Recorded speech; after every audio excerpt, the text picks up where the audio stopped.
You're listening to the Colts Blue Zone podcast with Mike Chappell and Dave Griffiths. Inside the Fox 59 CBS 4 podcast studio, this is the Colts Blue Zone podcast. Alongside Mike Chappell and Joe Hopkins, I'm Dave Griffiths. Appreciate you joining us as we have a cavalcade of topics today on this podcast. The NFL Combine has been here and gone. We've got some stuff to break down there. Franchise tag deadline around the league. Free agency begins next week. Players are being signed. There are certainly relevant topics of discussion around the AFC South, even if the Colts themselves haven't been all that active yet in signing, re-signing, cutting, keeping, leaving players that we expect to or could possibly happen. But all those are possibilities that we will break down in the next couple minutes. We do open, however, with the first order of business being the Colts completing their coaching staff just this past week. Brian Mason is the Colts' newest special teams coordinator. He served for Notre Dame as special teams coordinator last season, has spent more than a decade as an assistant coach at the collegiate level, and he's from Zionsville High School. Go Eagles, returning back to Central Indiana. So the entire coaching staff is set. You can find the full list online, fox59.com. But certainly a new look list, Chap. Not a whole lot of holdovers, but there are a couple sprinkled in there. Reggie Wayne's back. Gus Bradley's back. But, of course, most of the defensive staff's back. Yes, there's going to be, on offense especially, a whole lot of new faces for us to get to know. And we'll get into it maybe next week more because we'll talk to the coordinators. We're going to talk to Jim Bob Cooter and Brian Mason next week. But the thing that struck me about this, it's a lot of young guys on offense. And Brian Mason, this will be his first time he's dipped his toe in the NFL pool as a coordinator. That's a pretty big jump. So no question that they were throwing a curve when Bubba Ventrone went to Cleveland. But people move on. So we'll see how this thing pans out. Titans roster news on Monday. It was reported that Tennessee is expected to release edge rusher Bud Dupree and could be looking for a trade for running back Derrick Henry as well, although there have been some conflicting reports on Henry's availability, as you would expect when something like that leaks out, that a team is trying to trade its star player. And no, we're not. No, look over here. There's cool things going on over here instead. Pay no attention to that news. Exactly. Yeah. The Titans have already cut Taylor Lewan, Robert Woods, and Randy Bullock this offseason. Joe, it appears that a new GM in Tennessee is making his presence felt. Yeah, this is the final year of Ryan Tannehill's deal, $35 million. It's very similar to Matt Ryan's, so they would eat half of it in dead cap if they cut him. So he's expected to stay in Tennessee for at least one more year, but maybe a bit of a rebuild going on in Tennessee there. They made some deep playoff runs with Henry as their offensive leader, A.J. Brown as their star receiver, which they traded away last year, and then Tannehill really had a couple career years there. But it looks like Tennessee's heading towards a reboot. Chap, with this Tennessee reboot coming along, you got a chance to reshape the top of the AFC South now. Of course, Jacksonville is probably going to have their own say about who's the team to beat here for the long term after their playoff run a year ago and their playoff win a year ago, in fact. But Tennessee, for the success that they had, for being a number one seed in the AFC South, for making a run to the AFC Championship game, new GM comes in. And if he doesn't look what he sees, you're gone. That's the NFL. Like if it's not attuned to his vision, then it's not just tweaking that's going to happen. It's going to be a whole lot of wholesale changes. So it looks like the Tennessee of the next 5 years is going to be a bit different than the Tennessee of the previous 5 years we've seen here in Indianapolis.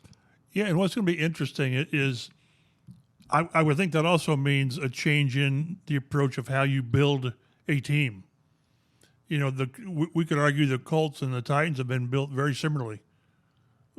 Strong on the run game, and you bring in a quarterback to sort of, I don't want to say manage, but to be just a guy and a strong defense. And would you say that Tennessee's philosophy failed? That's a good question. I don't know, man. When you're the number one seed and you've made the playoffs, but you haven't gotten to the Super Bowl, that's got to be your objective. And obviously it's a limited group that gets there, but looking back at how they've done it, if this is a complete rebuild, were they wrong in what they've done? And along the same way, have the Colts been wrong with how they've done it? Now, the difference is Tennessee's had the quarterback.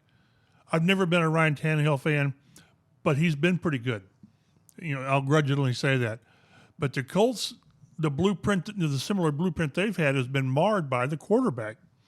So it's really interesting to consider, was Tennessee the last 4 or 5 years a failure? Or were they just pretty good, and sometimes pretty good's good enough? I think you can make the case that they themselves created the failure when they traded A.J. Brown. It told you everything. It told you, the whole thing about the NFL is get really, really good players and keep them. So they got a really, really good player, and then they had an awful receiver core. Well, duh. Yeah. Joe, I think that maybe in today's NFL you can build a team like Tennessee and the Colts have in recent years, and you can be successful. Tennessee proved that you can be successful, but you can't just stick so close to your philosophy, maybe in that sense. If you get a stud player like an A.J. Brown who's maybe off the beaten path of how you want to build a team specifically, if other teams have him, and especially at that position at wide receiver, at a big playmaking position that is becoming more and more important in today's NFL. Like, even if you want to be a grinded out team and you want to rely on Derrick Henry and a strong defense, even if other teams value A.J. Brown more than you can't trade away a player like A.J. Brown. Yeah, I think a fair way to put it is it was successful in the short term. They kind of overachieved. Like, Tannehill came in to back up Marcus Mariota and turned out to be better. But you can stick with that philosophy, but quarterbacks are going to outlast the running backs, and so are wide receivers. And Derrick Henry, I think he's going to be 29 this year. I think his contract's roughly at least $15 to 16 million, something like that. So they're in a bad spot where, the whole basis of their offense is now aging, and they chose to keep him instead of A.J. Brown, and that's proving to be a mistake. The Jaguars have a fully reinstated Calvin Ridley on their roster now, who was suspended by the NFL for all of 2022, for sports gambling while he was a member of the Falcons. From what I recall, it wasn't gambling on the NFL. It was gambling somewhere else, just via an app that he had on his phone. If I remember correctly, I think he gambled on the Falcons to win a game. Did he? Okay, maybe I'm wrong. Can you look that up? Yeah, I'll look. Because I really thought that he gambled on like Major League Baseball or something. Like, it wasn't even the NFL that he had bet on. But that's actually pretty important to discuss. But nevertheless. You cannot bet on the NFL when you are in the NFL. I don't care if it's legal in the state. And I think it's just, like I said, I thought it was gambling on somewhere else, and I think the rule is they gambled on football. Okay, never mind. Then you certainly can't do that. Here's me shutting up. I thought it was a little bit. I thought it was not as bad as that. But yeah, you can't do that even if you bet on your own team to win. That is rather faux pas. But nevertheless, he's a talented wide receiver. And he's coming back to a Jaguars offense that showed a whole lot of promise last year. And he's only going to make them better, you think, Chap, because the more Trevor Lawrence develops, the more weapons he has, the better that offense is going to be. And, hey, Doug Peterson is a Super Bowl champion coach already there that they have to kind of guide them forward. And you add Calvin Ridley to that offense, it's just another threat. That you can never have too many weapons. Talk about on your a team offense. building it right. Yeah. Kind of the opposite of the Titans. Exactly. Playmakers. Yeah. Playmakers. Get some playmakers. Yeah, I was looking Calvin Ridley in 2020 with Atlanta, 90 for 1374 and 9 touchdowns. Had 10 touchdowns this guy's a player. Well, in his note that he released to everybody explaining everything, he said he did that season on a broken foot. So the league is about playmakers. We always joke, and it's funny. I was at just a shout out to the Pacers. They did a great send off to David Benner yesterday. Just a great highlights of his life and all this. But I ran into Jack Doyle's mother. It's crazy. She either used to or still works for the Pacers, and it just brings me up to what we're talking about with playmakers. You need Jack Doyles on your roster. Doggone it, you just do. But you can't have too many, and you got to have the players that make a difference, the T.Y.s and the Jonathan Taylors and those type of guys. And that's what Jacksonville, I tell you, I'm one of those guys all along through the last 10 years you kept, well, this is Jacksonville's year. Well, show me. Because, no, I've been there. I think they've got it right. I really do. And they're going to be the standard bearer for this division until somebody shows otherwise. We know, well, you know from all the years you've gone to that game in Jacksonville. Too many. Until the Colts win down there, don't talk to me about, that there's no such thing as places you can't play. So they've got it right. They've got young players. They've got playmakers on both sides of the ball. But doggone it, they got the quarterback. And when you get the quarterback and then you realize you've got him and then you start bringing in people around him, you've got a offensive/quarterback coach who has been to the Super Bowl, has won it. I like what they've done. And if the Colts don't get it right, they're going to be smoking Jaguars dust for a long time. The Jaguars have also cut starting cornerback Shaquille Griffin. He's a Pro Bowler before in his career. He signed a 3-year deal in 2021, but a back injury ended his season last year after just 5 games. And the Jags are franchise tagging tight end Evan Engram, who had a very nice season a year ago in Jacksonville in his first year there, moving over from New York. A career highs in catches, 73, 776 yards up there in Jacksonville. So that's kind of the... He sort of had the Eric Ebron season. A little bit. Ebrons was, of course, better than that. But, yeah, you're right. It was kind of a resurgent year. Like, he's Correct. He's a hyper-athletic tight end who needed a change of scenery, who needed to get out of New York, and Ebron's case needed to get out of Detroit, I believe it was. Like to see him sign here. Yeah, exactly. Because he didn't sign him. Big contract, did he, in Jacksonville? I don't think so. I doubt.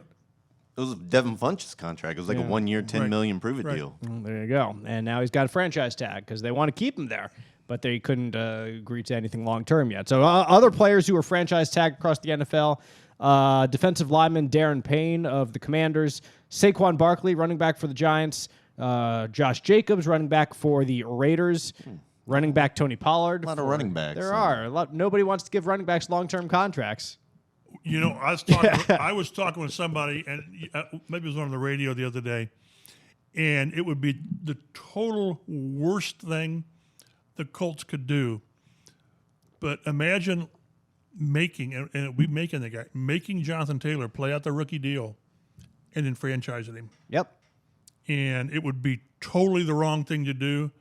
But doggone with running backs, and we talked about teams getting players and keeping them or not keeping them.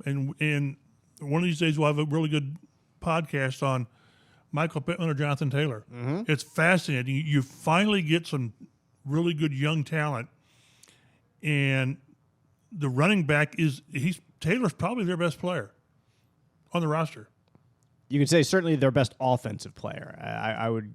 Well, then you also have Buckner? Quentin over there. I don't know but he's one of your top 2 or 3 players. Yeah. And how much do you want to invest in him? That's why you're seeing these running backs. Teams say, yeah, I love the guy, but not for 3 years and $45-50 million. It's because you see all these other contracts that have gone on with running backs. The Todd Gurley deal was the last mammoth one, really, for running backs. You had Ezekiel Elliott get a big deal. He hasn't done he's been fine since, but maybe not lived up to the numbers of that deal. Devontae Freeman, if you go back there with Atlanta, got a big deal and then kind of fizzled after that. What was Nick Chubb's deal? Remember Nick Chubb's deal? It was about $12 million a year for 3 years. What's the franchise tag? Is it $10 million? I think it's 10 10. million. Yes. From a team's point of view, at the risk of really alienating a player, that's what you want to do. But it would be so wrong on so many levels for the Colts to do that. I don't think they'll do that. 3-year, $36 million for Nick Chubb. I think Jonathan Taylor, if you can get that deal done this summer, he's still only 24, so that means he'll play out the final year of a 3-year extension at age 26. If you can get that thing done, that's great from the Colts' point of view. Yeah. Yeah. And Jonathan Taylor. Well, and what will matter is how much what's guaranteed. Mm-hmm. I think Taylor might take 3 for 36 if it's fully guaranteed. Fully guaranteed, $30 million guaranteed, whatever. It's all about the guaranteed money, and we'll get to that. I was about to say, in a few minutes. Speaking of guaranteed money, yes, the last player to receive a franchise tag in the NFL is Lamar Jackson, quarterback for the Baltimore Ravens.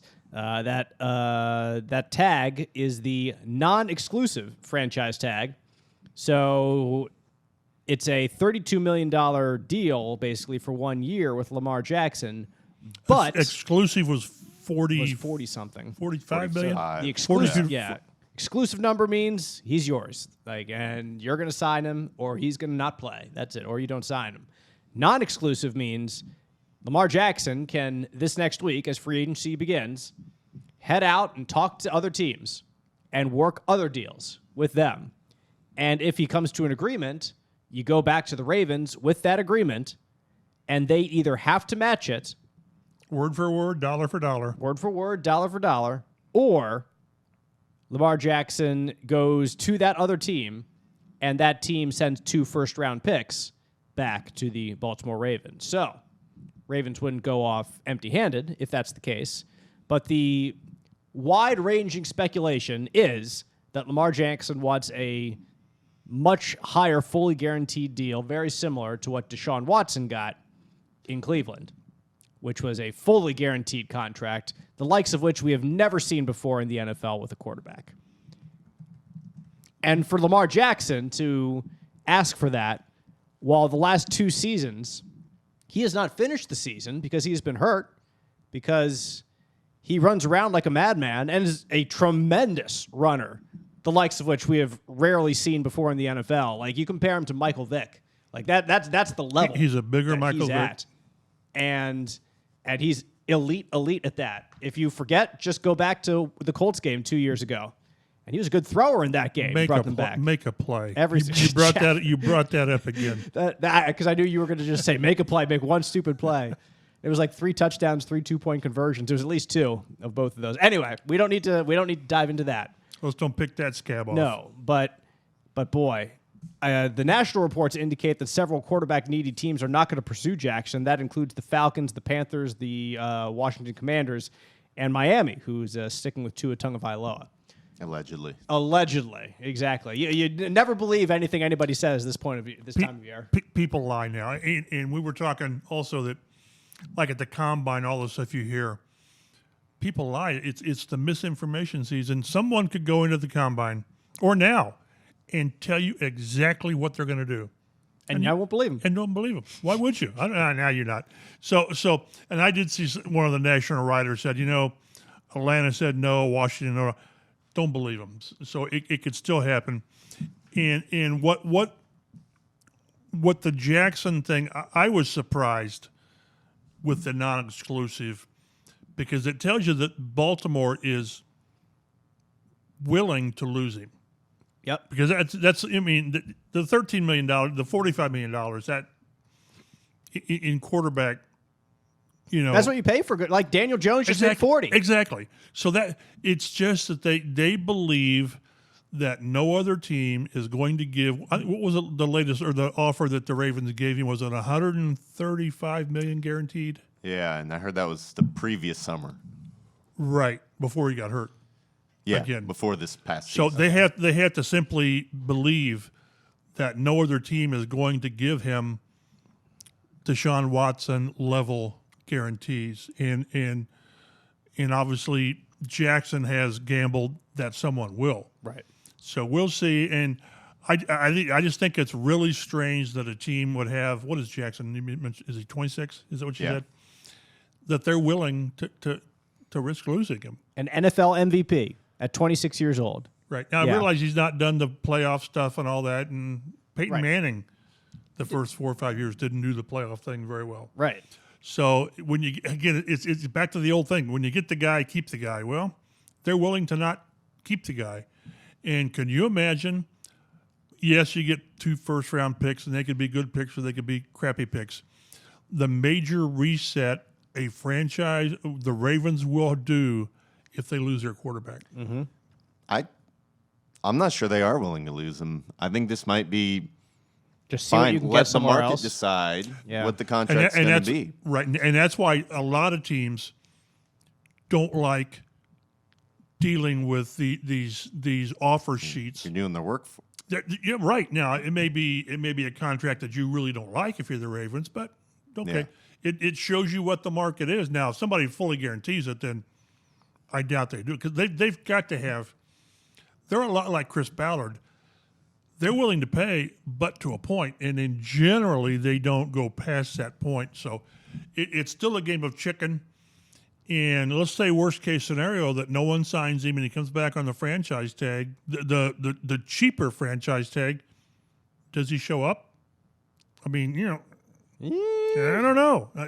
This guy's question. This guy's shown that it's probably a really, really good example of why you should not be your own agent. Yeah. I don't think that's a good idea. But this guy's also shown he's very principled, and I'm curious if a stalemate or whatever happens, and does he play on the franchise tag for $32 million? Well, it's tough too because he doesn't have an agent. It's him and his mom working these deals, and so I think that's complicated a lot of things. And so Baltimore, he doesn't have an agent to go back and go, hey, I've checked in around the league. Like, this is the best. This is about the best we're going to get. So I think Baltimore's going, okay, you want to talk to other teams yourself? Go for it. And if you can get more than what we're offering you, we'll match it. We should discuss his fit with the Colts because it would be we just should do it because the Colts obviously have a opening. This is the Blue Zone. It is indeed supposed to be a Colts Blue Zone podcast. We've talked a lot about other teams so far, but there's no doubt he would look really good with a horseshoe on his helmet, and it would be a whole lot of fun watching him on that turf inside Lucas Oil Stadium, probably running for his life with an offensive line that is anything like the last year and a half, 2 years. But why would this be a good idea? Why would this be a bad idea? I think you can make both points. To me, there's one side that I certainly lean toward, and I can get into that, but let's just begin with the idea that Lamar Jackson could be a Colt. Why is that appealing? Why is it not appealing to you right now, Mike, as the current situation lies with him? Well, it's appealing because the cost is going to be what it's going to cost you to get one of these rookies, 2 first-round draft picks. It's going to cost you to get one of these 4 guys in the draft. It's going to cost you your 4 to move up, and it's probably going to cost you a 2024 first-round pick. So draft compensation, it's kind of a wash. But then you're talking $200 and some $million to $250 million with 70% of it guaranteed. Would the Colts do that? Maybe. Now, the fit-wise, he's got that. Can you imagine Shane Steichen and what he would do with another, Jalen Hurts type guy? I mean, these guys were very similar, and I think Hurts was a better passer. But whether they're similar, it would work, yes. It would work. Joe? It would work in the scheme. I question whether Chris Ballard wants to fork over that much money. And are the Colts a quarterback away? I mean, I get a quarterback can take you a long ways, but I think there's still some holes on this team. I think skill position-wise, he'd have better weapons around him than he has in Baltimore in the last couple of years. I mean, Pittman would be the best receiver he's had to throw into in years. Obviously, he has Andrews at tight end, and he's a all-pro player. But in terms of wide receivers, that's the best one he's had since Marquise Brown. Marquise Brown, yeah. Who they traded. Who they traded away. And then can you imagine defending an option with Lamar Jackson or Jonathan Taylor? One of them's going to keep the ball and take off on you. That'd be pretty nice. I think it kind of goes back to the debate of how you build a team and all the success we've seen with teams building up with a quarterback on a rookie contract. That's the other part. And so if you stick with the draft, and yes, it's going to cost you 2 first-round draft picks probably, but you get the guy for his rookie deal for 4 years, and then the 5th year it gets to be crazy. But it gives you time to build your roster with that guy. And that's why I lean toward the rookie because this Colts roster is not just a quarterback away. I think we proved that last year after the implosion at the end of 2 years ago with the loss to Vegas, the loss to Jacksonville, and then just everything coming out of Colts headquarters seemed to be, well, the quarterback was the problem. Let's get rid of him. And they then thought they were a quarterback away last year. And then you bring in Matt Ryan, and you think that, yeah. So it sort of exposed all of your flaws. Exactly. And there were many. Exactly. And those flaws still exist right now. So So you're not just a quarterback away. But boy, a quarterback of that level, It certainly helps, man. It is it so tempting. covers up stuff. It does. That's why we need to talk about it. Exactly. I would lean no because I would be deathly afraid to give that much guaranteed of a contract for that many years Because to a guy who's been injured the last 2 years. Or the injury part. The injury part for the last 2 years. That's really what's scaring me right now. Quarterbacks get hurt. Running quarterbacks get hurt more. Yes. Like when Cam Newton was done, he was done. Like he went like off age a cliff. 30. Off a cliff. And I know Lamar's a lot younger than that right You now. could He's, argue what, Andrew Luck 26? in that too. Yeah. If you don't protect your quarterback, they have a short Mm-hmm. shelf life. Like they can be done. They're just like that. So that just scares the heck out of me. I think if he hadn't been hurt the last 2 years and missed, what was it, between 10 and 15 games to close out the last 2 years, I would be much more inclined to be like, yes, let's actually explore this a little bit more. But to me, it's the injury history plus the combination of adding that much guaranteed money in salary That cap. will limit you. The guaranteed limits. money will limit you with what you can do elsewhere. Right, exactly. And there's a lot to do elsewhere. There's a lot to do. At key positions. That's what's, you're talking left tackle, you're talking pass rusher, you're talking receiver. Mm-hmm. So Long-term cornerback. right. Ravens have had a great offensive line, if I remember correctly, over there. They've got Staley's their left tackle. Yeah, he's been hurt on and off over Yeah. the last few years, but He they has had been too. Orlando Brown for a while, Right. and they got a good line over there. So, yeah.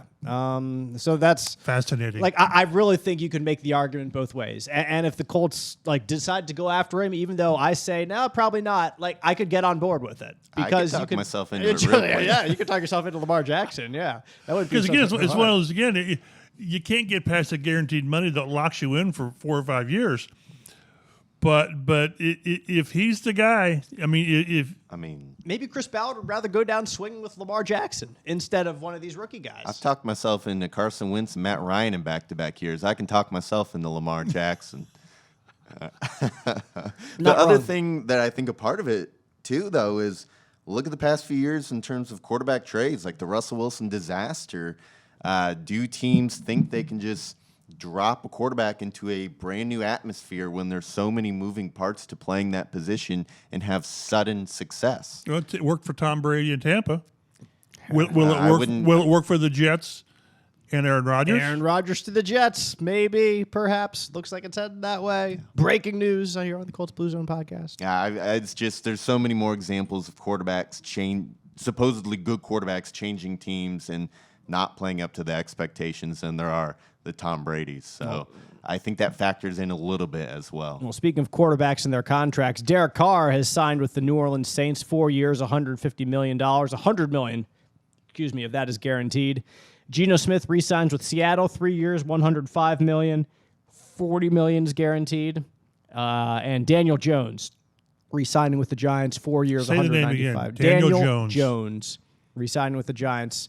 The Giants decided not to give him that fifth-year option, and now they're on the hook for $40 million a year, basically. $94 million guaranteed. Another name to mention in how the quarterback situation can almost paralyze you. Kyler Murray, 5 years, $230 million, $160 million guaranteed, because you almost had to do it last year. Yep, You had to do it. Had to.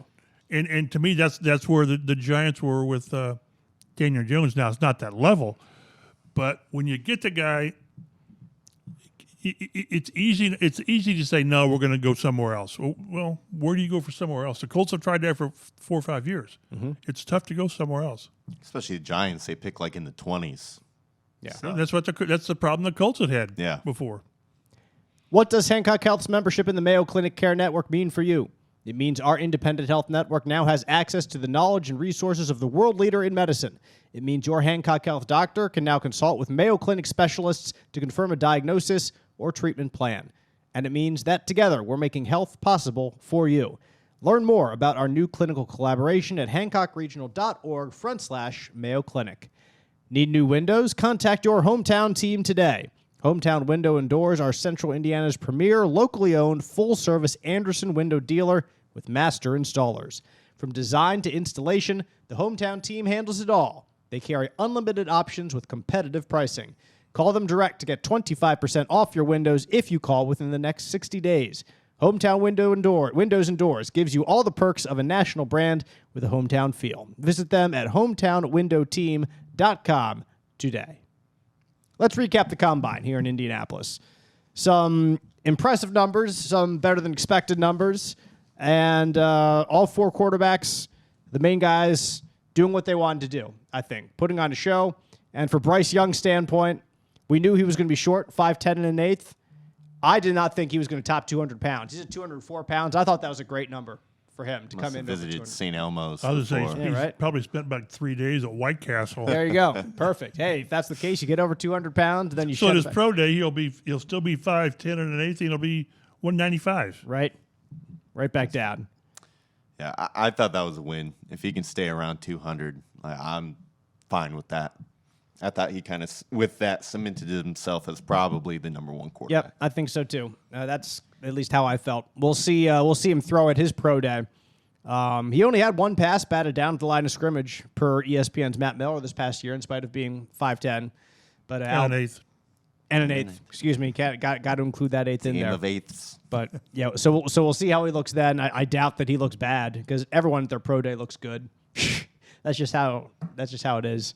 I don't know, unless you have like the stomach flu or something. Like everyone at their pro day looks good. It's a matter of because you've choreographed it. Exactly. Yeah, you've planned it out to make them look good. Your receivers, it's your show. So Bryce Young's probably gonna have a good pro day. I would not be surprised if he's the number one pick because he's Kyler Murray size now, just about the same. Russell Wilson is like 230, isn't he? He's a big dude. He's a unit. Yeah, he's a chunk. In the wagon. Yeah, exactly. Anthony Richardson, talk about a wagon. 6'4", 244 pounds. Ran a 40-yard dash in 4.43 seconds, the best among quarterbacks at this combine.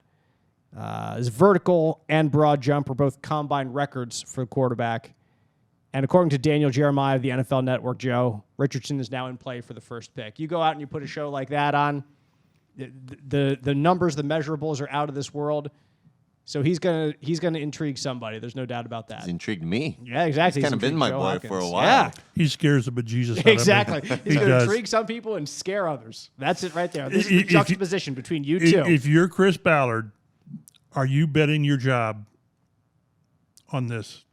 This will define your career in Indy as a GM. Are you going to go with Richardson or one of these guys that, I hate to use the word safer, but that are safer? I think the safest will probably be C.J. Stroud, who the way he threw the ball at the Combine, I mean, most people went ahead and before the Combine came to the conclusion that Stroud was the best pure passer in this draft, especially the best pure pocket passer. And he showed the part at the Combine. I think he's the most accurate quarterback in this draft. 15, 20 years ago, he would have been easily the first pick. He's got the size. He's got the accuracy from the pocket. The biggest question is, can he create?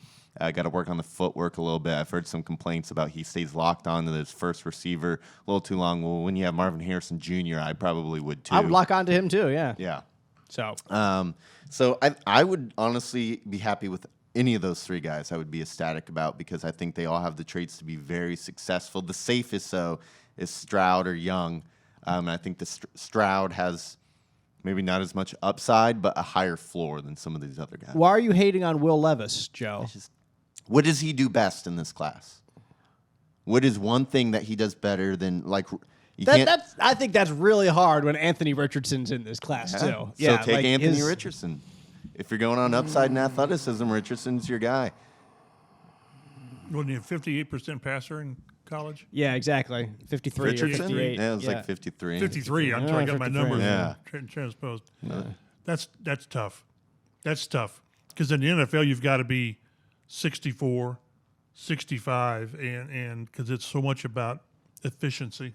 Yeah. Now, I'm not necessarily advocating for Richardson over Stroud or Young. I certainly am over Levis because, I mean, the way I see it, Richardson's floor is what we saw from Justin Fields this past year, where he just runs all over the place. Still got some work to do passing the ball, but they average like 25 points a game. That'd be great for the Colts. Yeah. 25 points a game sounds fantastic. And who's got the first pick in the draft? Chicago Bears. Yeah. So all that 25 points a game and running all over people with your quarterback didn't amount to all that much. I'd say the Colts have much better defense than the Chicago Bears do. Traded everybody This is why away. the more we talk about this, and this is being talked about everywhere, and with the Colts sitting at 4, I just can't see sitting there and taking what's left. If you like one of these guys, go get him, and then because I doubt that they view like 3 guys even at like I bet any of those 3 guys they've would be got happy 2 with. guys, and then Yep. there's a gap, and then there's 3, and then there's a gap to 4. Yep, probably something. And I don't know who is in which tiers there. And they're But- not going to but tell us. As I've said before, if you hear somebody say, "I hear the Colt," my Colt source says this, it's BS. It's pure BS. Yes, it is. I mean, I think the one guy they could get at 4 is probably Levis. And if that's their guy, I think they could just stay there at 4. It's not the route I would go. always a risk. Yeah. Yeah. Well, Like I'm just scared with Seattle back there. Maybe they can trade up. I'm scared with Vegas back there. I'm scared with Carolina back there. You hear Carolina's ready to What if move Frank heaven and Reich earth. just swoops in front of the Colts and takes an all-pro quarterback for the next 10 years? Atlanta. How do is you at feel about 8. that? Yeah. Yikes almighty. Oh, my goodness. Well, and part of it's going to depend on how far the Bears and to a certain extent the Cardinals, because I'm sure the 3rd overall pick's for sale as well. How far do they Does want to move Chicago back? want to fall back to 9 with Yeah. Carolina? I mean, I would want to stay around the top 5 5 or and 6? get Yep. one of those elite defenders. Mm-hmm. And That'd be nice. yeah. What was it Ryan Poles said? He said that he thinks that there's 7 guys that are worthy of the number 1 pick. Blue chip players. Yeah, 7 guys. So He also whether that's true or not, who knows? He also said that when he was talking to Peter King, that he had talked, was it 3 teams, without being specific, and he came away believing that he could flip picks and get a 24 and a 25-1. I mean, Sure. now that very much likely is the Bears pumping up the market. Yeah. Oh, yeah. 100%. I mean, Why else would you talk? right. So, Like I said, they're like teenagers. If their lips are moving, they're lying. well, and if you're the Colts, I think the Colts, they can't compete with Houston in terms of draft picks. I think a lot of it might come down to how willing are the Bears to take players in lieu of draft picks. Maybe the Colts give up a 4 this year, a 1 next year, and Buckner, who I would think is worth a first-round pick still. Unite Buckner back with Eberflus, who was that 3 technique so crucial. Buckner's going to be 29 next week. I'm not sure he fits with the Colts' new timeline. 2 years left on his deal, about $20 million each. Free up that cap space, keep your offense intact, save a first-round pick. I mean, if the Bears are willing to do that, and then throw in Kenny Moore too. Everything you said is completely accurate. So I'll start with that, but it would also just hurt to let go of Buckner because you want some veterans on your team, right, Mike? As much as you want to build up the offense, Right. don't totally gut the defense. Yeah. But Hendon Hooker as well, 6'3", 217 pounds at the combine, received some positive medical reports on his ACL injury per Ian Rappaport. On track to be ready for the season opener, allegedly, after he tore his ACL there in November. He's having a tremendous year at Tennessee before going away with that injury. So another quarterback that He seems like a perfect guy for a team like Seattle, who just re-signed Geno. They Yep. can maybe get him in the 2nd round and Yep. let him sit for a year or 2. that would be great. If you're Seattle, that's maybe the perfect scenario. You don't have to trade up. You don't have to get rid of future capital. You get this guy and you see if he works. If he doesn't work, then you reassess in 3 years behind Geno. So whatever. That seems like the safe thing to do. So they're in a good spot if they can make that work.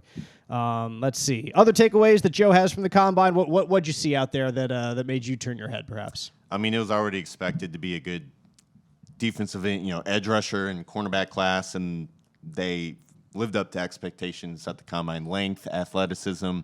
If the Colts are able to keep a 2nd or even 3rd round pick, there's going to be talented players at that position available, which I think are still positions of need for Indianapolis. Yeah, and it certainly depends on what you do with edge rusher and cornerback in free agency. But yeah, so right now it appears that they're going to need something, whether it's one or the other or both. Yeah, and then at wide receiver, another area of need with Paris Campbell contract expiring. There's a lot of smaller wide receivers in this draft. A lot of guys under 185, some of them under 170. Not the Chris Ballard mold for a wide receiver. Chris Ballard mold, but you already got two big guys. Let's get a point guard. Get your little TY guy. Yeah, right. That's right. Yeah, he seemed run to work, and catch guy. Seemed to work pretty well here for a couple of years there. He'll be in the market again. He will be, yes, after his short stint in Dallas last year. Need new windows? Let the Hometown team help. Hometown Windows and Doors is Central Indiana's premier locally owned full-service Anderson dealer with master installers. From design to installation, we handle it all, carrying nationally known brands like Anderson with more options and competitive pricing. Call us direct and get 25% off your windows if you buy within the next 60 days. Please contact your Hometown team today. We are Central Indiana's premier locally owned full-service Anderson dealer. National brand, hometown feel. The story of Hancock Health is all about you and everything you need to live your healthiest life. Like Hancock Regional, one of the nation's safest hospitals, and an independent health network with over 70 doctors at more than 30 locations around East Central Indiana. We're growing and evolving to help further your story. And we're just getting started. See all the ways Hancock Health and you can work together to make health possible at hancockhealth.org. When we look at free agency, officially begins on Wednesday, March 15th at 4 p.m. So a heck of a week coming next week for sports fans between free agency and then also the NCAA tournament kicking off or tipping off, as the case may be, on Thursday. Well, with the play-in games, it's Tuesday or Wednesday, whatever it is. Yeah, I hate playing games. I know you do, yeah. So I think it's Tuesday is the first technical games. And then, Dayton? Yeah. Dayton loves them. They're fantastic out there. How'd Dayton get that? They Good do for a them. great job. Oh, they do, exactly. Yeah, that's why. Like, and we talked about this last week, just like kind of the Colts or Indianapolis doing the combine. Like, why would you change it if it gets screwed up? Well, there's money here and there. We don't need to get into that again. Right. If you have interest, go check out our previous podcast. You can subscribe, get us delivered to your podcast listening device as soon as we drop. You can follow us on Twitter at Colts Blue Zone for news and notes throughout the week. But the biggest news throughout next week will certainly be free agency. The legal tampering period begins on Monday, so that's when teams could talk to these free agents and maybe start to work out deals, even though you can't officially sign them until later there on Wednesday. They will work out deals Monday and Tuesday that are unofficially official. Exactly. There'll always be one or two players who backs out by Wednesday. Mm-hmm. Usually there is. You're right. So those deals aren't always lockstep, set in stone. But right now the Colts have about $12.7 million in cap space, which is right in the middle of the league per spot rack. And they could save a whole lot more. We anticipate that they would save $17 million when they cut Matt Ryan, if they cut Matt Ryan. I don't know why. Cut Matt Ryan. Exactly. I don't know why it hasn't happened yet, but he's still on the roster for whatever reason. But that'll free up $17.2 million. And that alone, as Joe points out here in our rundown, gets the Colts to the seventh most top 10 in the NFL in terms of cap space. Cap space. Do something with the cap space. That'd be nice, too. You can save $8 million if you cut Kenny Moore. You can save $10 million if you cut Stephon Gilmore, though he had a tremendous year last year. I wouldn't do that. Yeah, I would love to see him back, but you can. Just pointing out that you could do that. You could save almost $8 million if you cut Ryan Kelly. That's an intriguing thought. Yeah, boy. Yeah. It's always easy to move on from someone, as you say. And then your center going into is Danny Pinter. Danny Pinter. Yep, who was great filling in for Ryan Kelly 2 years ago, and then had a really disastrous last year trying to make it work at right guard at the beginning of the year. He's like I really like Danny a lot. Like I love talking to him. He's a good dude. But this would be similar to what they did last year at left tackle and right guard. Exactly. That was exactly what I was going to say. Like you're just going into the season again with well, I hope this works. And it kind of showed me before that it might work. And then what's your backup plan if it doesn't work? You would need to make a whole slew of moves for me to be comfortable releasing Ryan Kelly and saying Danny Pinter's my starting center. And we broke that down a few episodes ago on our offensive line podcast about how they would it'd be about 4.5 or so, and at least $4 million to $5 million in dead cap. Yep. And then to sign a new center, who's decent, it's gonna cost at least $4 or $5 million at least. And then you're getting close to Ryan Kelly money again. Right. You're right back where you started. But you hope you're getting a better You would hope you're going to. You hope to get your upgrading at the position Right. with the money. If you believe it's an upgrade, Correct. then Yes. you do it. Yeah. The Colts' top needs this year: quarterback, obviously, wide receiver still there, offensive tackle still there, defensive end still there. That's just a repeat of the past 4 years. Joe just copies over Which the is podcast. the problem. Which is the Yeah, problem. Exactly. Also, you can add right guard in there, cornerback perhaps. It certainly depends on what they decide to do with Kenny Moore and Stephon Gilmore. But you could also use some more depth at that position as well. Top quarterbacks in free agency. A whole lot of names that Joe has listed here. Some guys that were free agents last year as well, like Marcus Mariota in Atlanta, Teddy Bridgewater in Miami, Baker Mayfield with the Rams.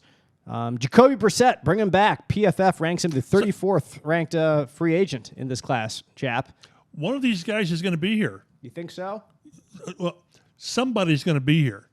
Gardner Minshew with Shane Steichen last year. I like in Philadelphia. I like that. A little magic. Yeah, I like it too. As long as he understands what he's coming here for. Right. And I think he would. I don't think that he would have any idea that he was going to be the long-term quarterback of the Indianapolis Colts. And if he, actually, I was going to say if he beats out the rookie quarterback, great. No, that probably meant something went wrong. That wouldn't be a good. It wouldn't be a good thing. Right. No, But there will be a veteran quarterback here next year. There simply has to be. And there's some names here that you say, well, they could probably start the season if it's someone like Jimmy Garoppolo, Jacoby Brissett, Teddy like Heineke. Bridgewater. But there are some other guys you would bring in just to be a veteran backup. Would you want Heineke to start and to have your rookie quarterback kind of sitting behind him? Would you be comfortable with that? Yeah, signing him like that. Everything I've heard, he's been a great character guy, very good leader, and in terms of a starter, he's about 500 at Washington. Yeah. So Yeah. Yes. Mariota. Mm-hmm. Yeah, we talked. I know you're kind of shrugging, but that's what you're going to get. Yeah. For the most part, and he's got some mobility, which leads him to getting hurt. Speaking of Garoppolo, I mean, we can check that off. He's going to cost at least $25 million. Right. I don't think the Colts are going to want to do that while already paying Matt Ryan $18 million in dead cap. Have you guys seen the reports that Houston is really going to pursue Garoppolo hard? I don't know what that means. If I try and speculate, I'm just thinking maybe the quarterback they're going to draft might not quite be ready to play right away. Maybe Houston's looking for Anthony Richardson there, top of the Maybe. draft. Maybe. See if he can work behind. This is a cool period. You can just throw stuff against the wall. Joe loves Yeah. it. Yes. Yeah, it's See if it speculation sticks. time. It's my Your favorite thing walls to at do. home must be just trashed from all the stuff you throw against them to see if they stick. Yeah, my wife hates me. It's like Charlie from Always Sunny with the whole wall of Yeah, connections. Pepe and going Sylvia. Exactly. Yes. No. Yeah. So let's move on to wide receivers. This is a weak year for wide receivers. In the draft, too. And in the draft, it's not as good as it has been in years past. At least that's the general consensus. But, I mean, you go back to a discussion we had earlier on this podcast, there's always an A.J. Brown out there if a team is stupid enough to trade somebody. DeAndre Hopkins. Yeah, there you go, right there. That's the name right now. Yeah, DeAndre good Hopkins. receivers don't hit free agency anymore. They get traded. Yep. So you look at the names like Jacoby Myers as the top-ranked receiver according to Pro Football Focus in He's free going to agency. be this year's Christian Kirk. He's going to get paid. $75 million for Jacoby Myers somehow, and then we all think it's terrible. And then you get to the end of the season, you're like, actually, Jacoby Myers. So who knows exactly what's going to happen. But Juju Smith-Schuster, Odell Beckham Jr., DJ Chark's on here, Alan Lazard, Paris Campbell up here in the top six. He's the sixth-rated free agent receiver. How about that? And he's had one healthy season in the league. Wasn't even that dynamic last year. Like, I like Paris, but wasn't that dynamic. They need to resign him. You think so? Yeah. Think that's a need? Need Yeah. to resign. Well, they need receivers. That's for darn sure. Let's see here. I wouldn't mind if they can't get Campbell, maybe McCole Hardman. I think they need someone with speed and catch and run ability. Yep. That'd be great. So you have your two monster guys. You have Pittman, you have Pierce.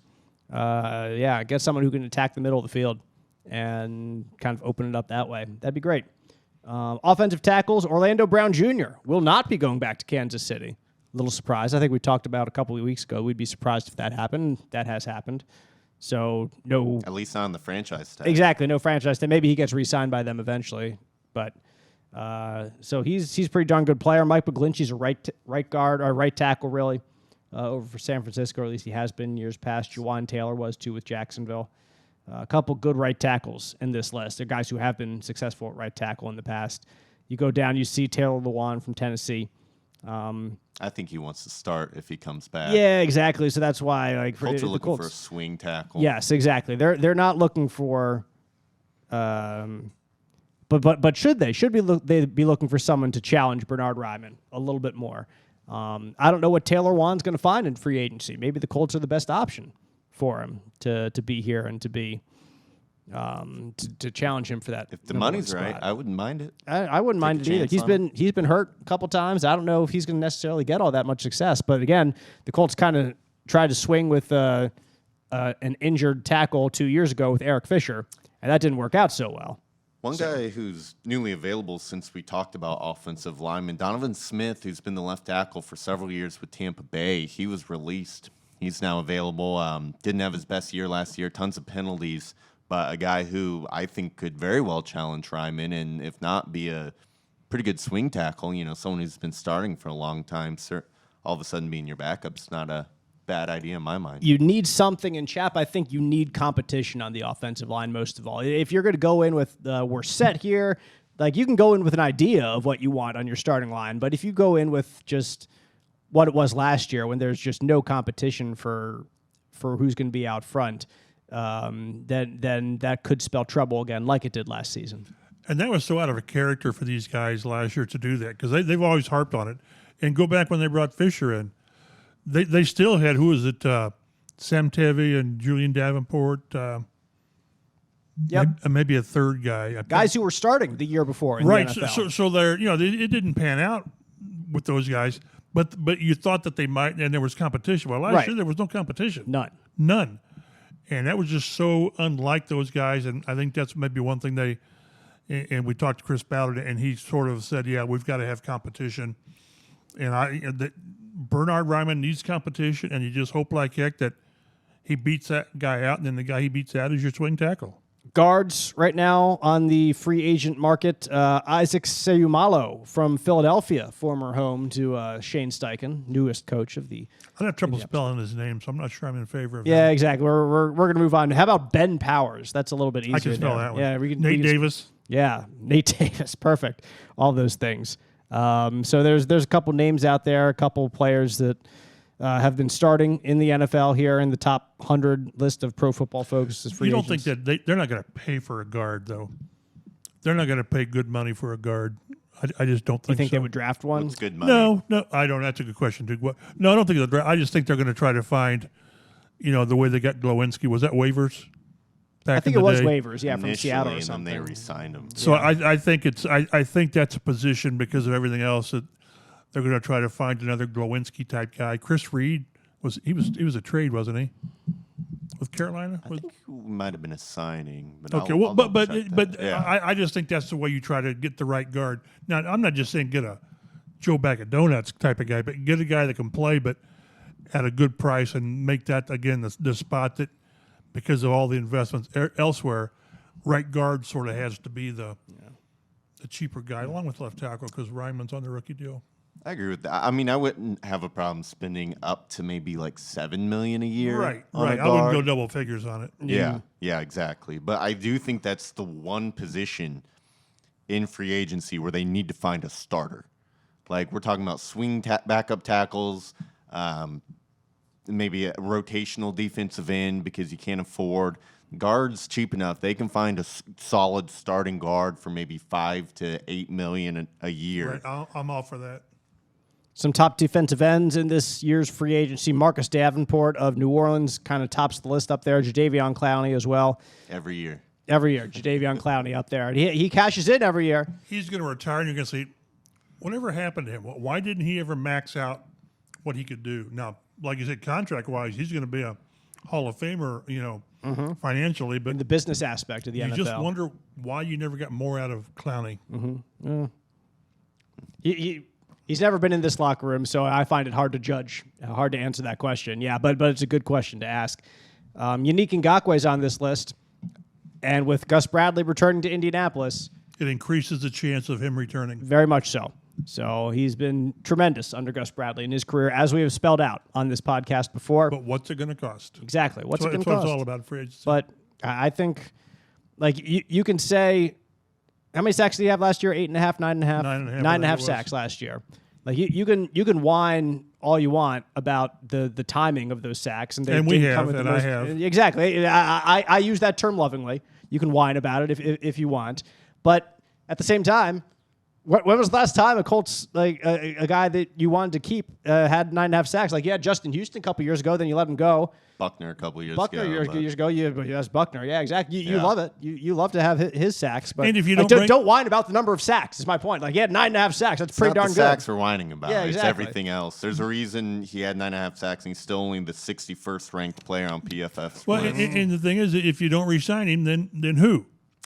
I like a rotational guy here, Arden Key from Jacksonville. He's been a rotational pass rusher, 11 sacks over the past 2 seasons, Jacksonville and San Francisco. Once highly touted coming into the NFL. I think it was a second-round pick, and I think he'd go nicely with Kwity Paye and Dio out there, especially, maybe it's 3rd and long. You can slide Dio inside, got Arden Key, speed rusher. They need a speed guy on the end for 3rd and long situations. I think Arden Key would fit that mold for probably a lot cheaper than Yannick Ngakoue. 11 sacks over the last 2 years is pretty good. It's not like 20 sacks or closer to 20 sacks that Yannick Ngakoue's had over the past 2 years. I'm just saying, it's not quite at that same level. But. There's more life than sacks, Dave. Yes, indeed. Top cornerbacks in this year's free agency class: Jamel Dean of Tampa Bay and James Bradbury of Philadelphia are some of the cream of the crop up there, and Rock Ya-Sin on this list as well. He had a really good year, and he was traded away from Philly for Yannick Ngakoue, in fact.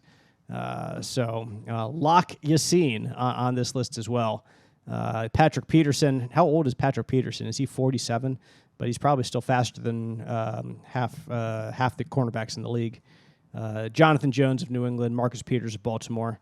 These are some pretty good cornerbacks, Joe, in this class. It seems like there's a bunch of starters out there, people who have that starting experience and ability currently to probably be able to earn some money here in this free agency. Yeah, some aging guys. Maybe the Colts can grab a Peterson or a Peters and play that zone Gus Bradley defense with them, the bump and run defense.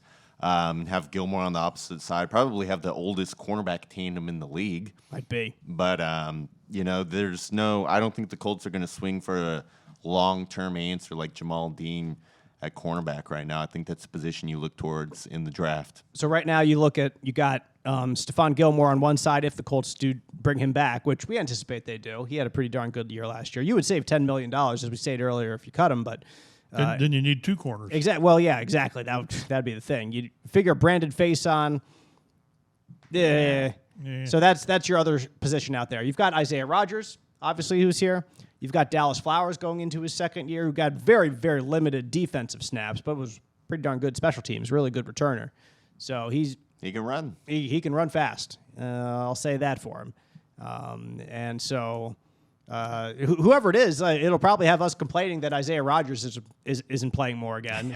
Hopefully not. Yeah. Hopefully he's able to take that next step. Yeah, that'd be great. I'd love to see Isaiah Rodgers take the next step. So if you bring in one of these guys who's more of a veteran, like a Murphy or a Peters, and Rodgers beats him out, I think that's fantastic.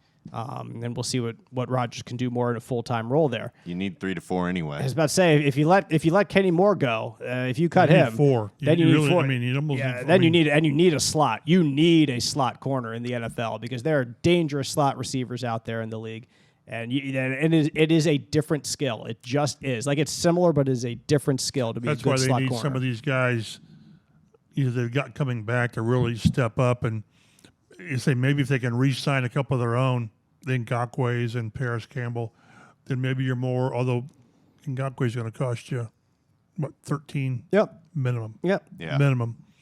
So he's not going to take a pay cut. No. I think he got about 13 last year. Right. I think his last year, it was the last year of his contract was 13. So you're right. They've got some good pieces in place, but my goodness, they have some deficiencies and some flaws that you've got to take care of. I mean, do you guys see it the same way that it's a foregone conclusion Kenny Moore will not be playing with the Colts next year? Correct. I do. I mean, he's played well in a different scheme with this team, but I mean, just give him back to Eberflus where he can thrive again. And for what he gave you on the field last year versus saving $8 million, I think the Colts would take that $8 million all day. As much as the scheme was perfect when Flus was here for him, he just took off. Guess it wasn't the right scheme. Yeah. So Probably work out best for both sides. correct. Which and this isn't to diminish Kenny Moore at all. No. He had just a great career here, but there are times that the fit's just not right. That's going to be important throughout all these free agency decisions about fit and about scheme. And who does Shane Steichen like in certain situations? Who does Gus Bradley like in certain situations? Don't you hope that they really allow the coordinators to sort of, let Gus sort of be the voice? Let Gus cook. Yeah. There you go. You like there that? You go.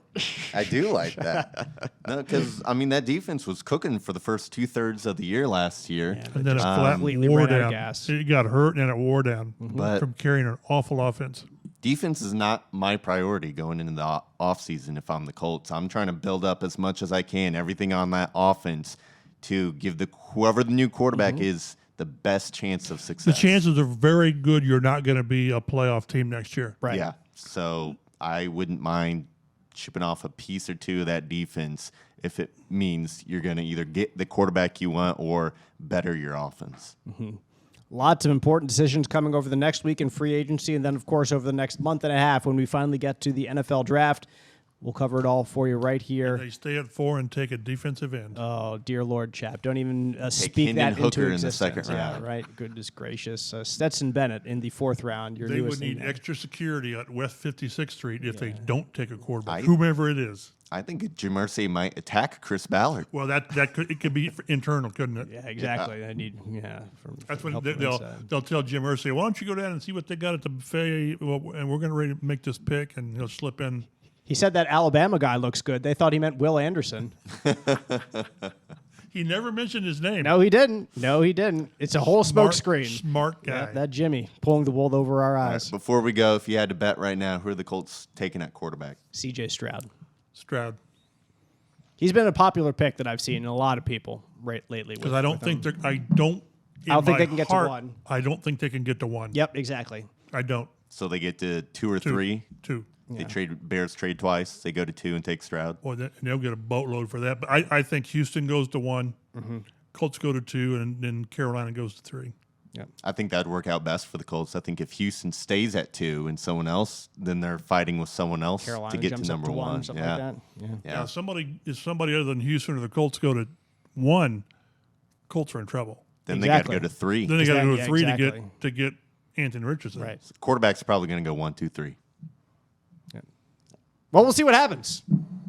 Hope you enjoyed listening to the Colts Blue Zone podcast. As I said earlier, download, subscribe, get us delivered to podcast listening device as soon as we drop, usually Wednesday or Thursday afternoons here in the off-season, which is not much of an off-season anyway. Always something to talk about here. For Mike Chappell, Joe Hopkins, I'm Dave Griffiths. Appreciate you listening. See you next week.